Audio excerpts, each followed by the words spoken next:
আসসালামু আলাইকুম। যারা সবাই শুনতে পাচ্ছেন সবাইকে আমার সালাম।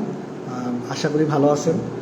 তো আমাদের একজন সম্মানিত রুগী, উনি আমাদের কাছে গত সপ্তাহে আসছিলেন যে ওনার অনেকগুলো কমপ্লেন ছিল, সাথে এটা কমপ্লেন ছিল যে ওনার ঘন ঘন প্রস্রাব আসে, তাই না মা?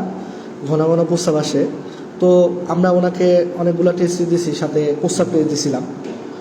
প্রস্রাব টেস্টে দেখা যাচ্ছে যে আমরা ওনাকে যখন দিই, ওনার ইউরিন আরএমিতে দেখেন, আমরা এখানে দেখাই।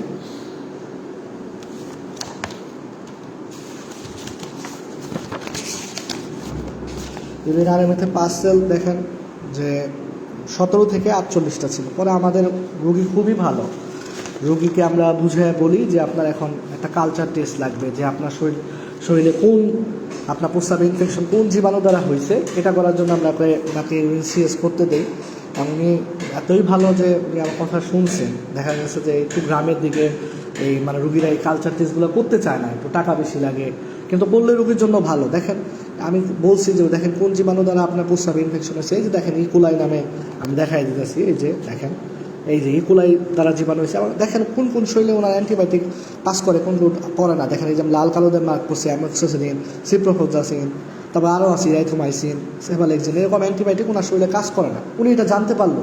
এর পরবর্তীতে তাহলে আমরা ওনাকে অ্যান্টিবায়োটিক, এমন অ্যান্টিবায়োটিক দিব যাতে এইগুলা না দেওয়া হয়, অন্য অ্যান্টিবায়োটিকগুলো দিব।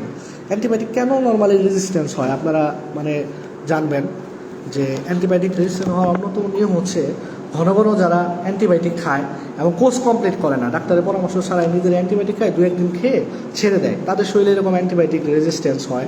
তারপরে মন চাইলে ফার্মেসি থেকে ওষুধ কিনে নিয়ে আসে, কিংবা যে অ্যান্টিবায়োটিক যে রোগের জন্য দিতে হবে তাও যদি না দেওয়া হয় স্পেসিফিকভাবে, তাহলেও অ্যান্টিবায়োটিক রেজিস্ট্যান্স হয়।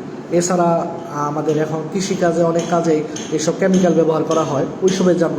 এবং ইনভায়রনমেন্টে উনি দেখা গেল যে অ্যান্টিবায়োটিক ঠিকভাবে ব্যবহার করে, অন্য আশেপাশে মানুষগুলো অ্যান্টিবায়োটিক ঠিকভাবে ব্যবহার করে না, সেজন্য অ্যান্টিবায়োটিক রেজিস্ট্যান্স হতে পারে।